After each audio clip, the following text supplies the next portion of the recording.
Well, good afternoon, Fairview Live. Welcome to our next edition of Fairview Live and meet some of our local residents. And my name is Erica Kelly. I am your host today.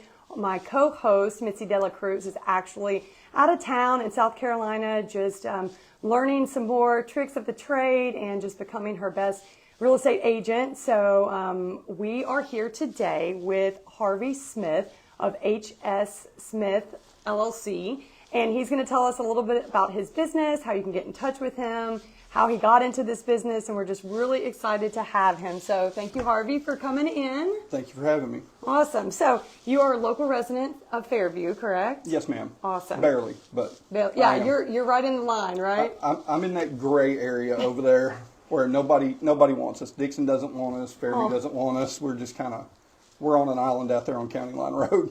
Well, when everyone hears all of the unique stuff that you do, I think that they're definitely going to appreciate you being here in the city. And so get us started by telling us a little bit about how you got to Fairview. Where are you from? How'd you get to Fairview? And then how you kind of segued into the business that you have. Well, I am Middle Tennessee raised.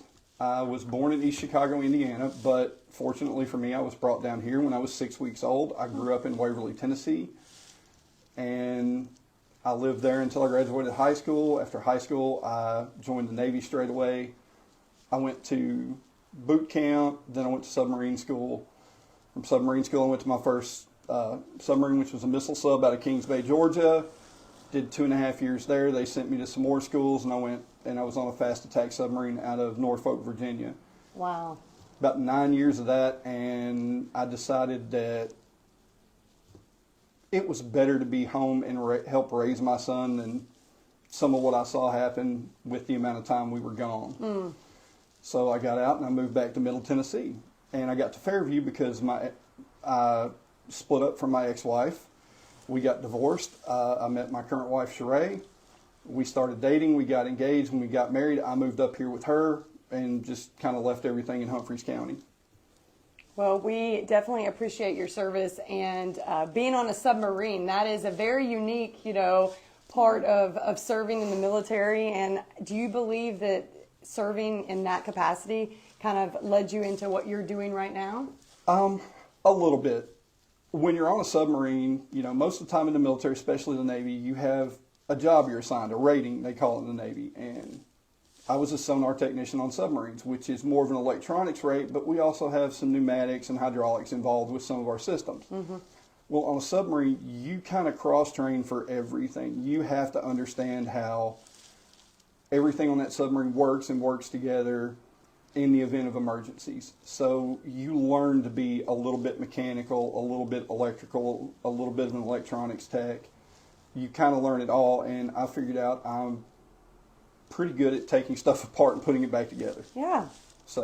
And so that leads us to your business now, which is HS Smith LLC. And tell us a little bit about, what that is. What do you offer? What do you love doing in that business? All right. Well, HS Firearms LLC is my small business here. I'm a gunsmith. I do sales, service, custom work, refinishing. I do laser engraving.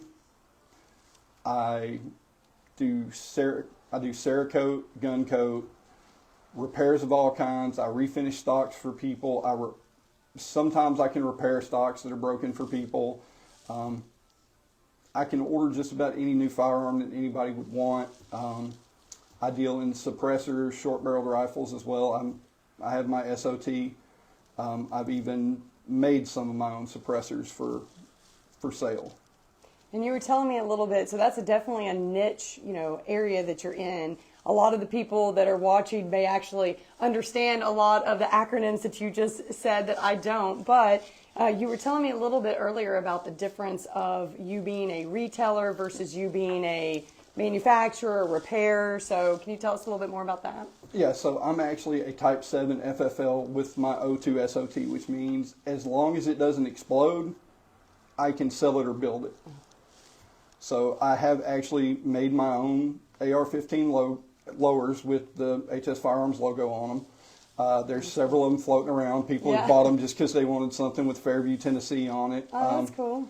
There's a couple of suppressors floating around Williamson County that people have bought from me and picked up. It's just kind of cool. For me, it's the ability to create something, to solve a problem, to help somebody out. I have a lot of people call me and ask questions about, well, what about this versus that? I have people call me about what can I do situations. Like I had a gentleman, and I'm not going to name a name, but I had a gentleman call me, and there is a small dog that apparently charges at him, and he's older, and he asked me about the legalities of firing a warning shot at it, and I severely advised him against that. I recommended pepper spray. That would probably deter the small dog, but I was like, please just don't fire a warning shot. That you're in city limits, sir. It's not good. That's not a good idea. Yeah. But it does bear that you probably have a lot of education behind the legalities of owning a gun, carrying a gun, keeping a gun safe, all of that stuff. Do you do any of those types of classes, like safety classes? I don't do any of the safety classes. I was an NRA certified pistol, rifle, and shotgun instructor. I kind of let that lapse because there's a ton of places that are doing classes, and to be perfectly honest, anybody that asks me about a class, I send them to Royal Range because Bob Allen, their director of training up there, is amazing. He's probably, in my opinion, one of the best trainers in the Southeast. Wow, that's awesome. I've been to that location. Yes. I do have a lot of knowledge about the rules and the laws and everything. I have to, because it just one little slip up and you're in trouble.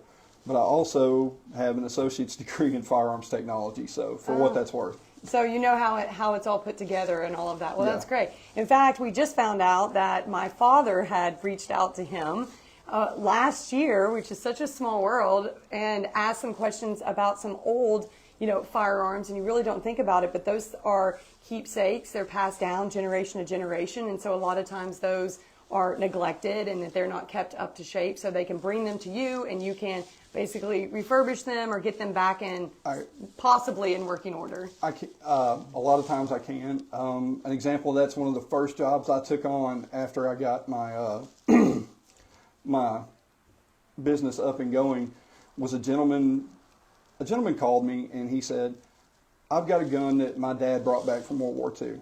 Wow. Well, I've heard that before in the past, and usually it turns out that somebody may have exaggerated the truth about where it came from. But this was actually the first time that it was ever true. Wow. It was a Stossworks P38, which is a 9mm pistol that was issued to German NCOs. And based on the markings on the barrel and everything, I was able to run it down that gun was issued in Berlin in 1943. Wow. And it was one of the final production ones because it wasn't clean looking. It had tool marks all over it and everything. Fortunately, he brought it to me because it had been left in a leather holster for about 30 years. And it was a pile of rust. Oh, no. He wanted it simply cleaned up. For a keepsake more. Yes. Yeah.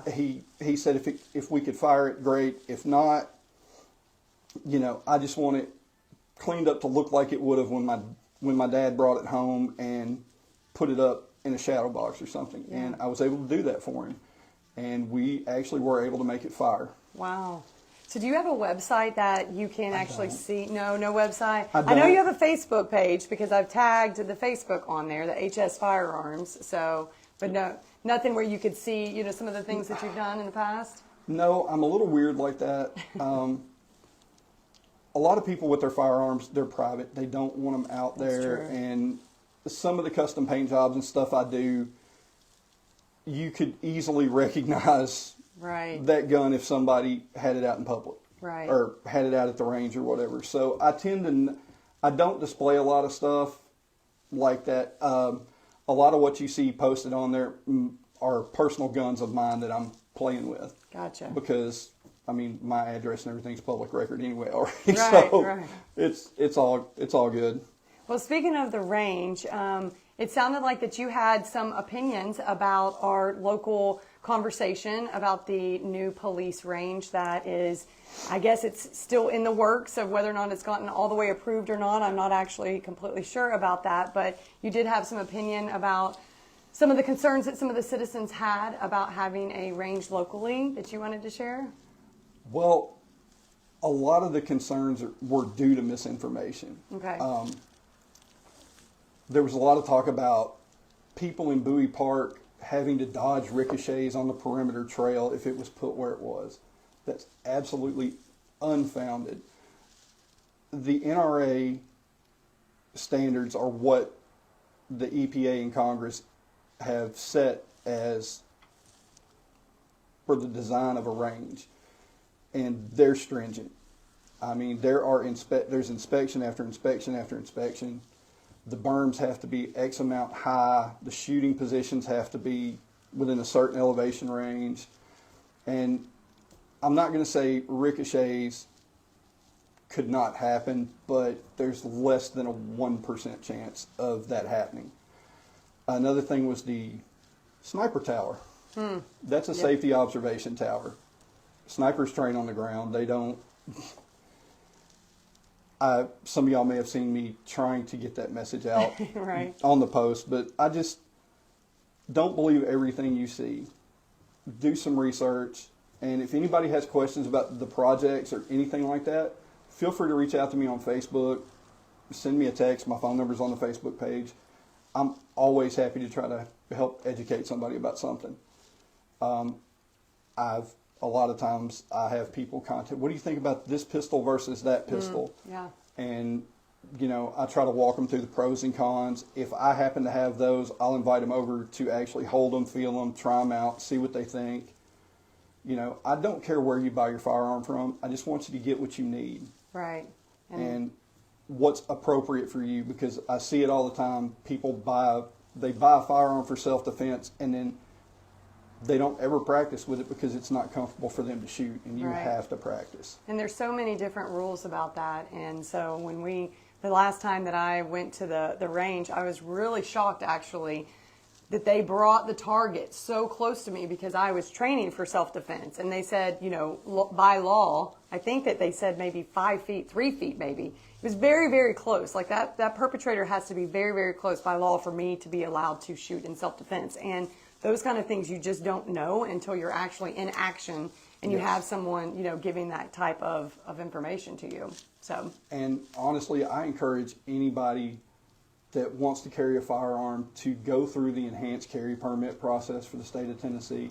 While I don't believe that you should have to pay the state for the right to do so, the training it offers on when you can and can't shoot is absolutely critical. You have to know that. Otherwise, you're going to end up in the jail cell for a minimum manslaughter. Yeah.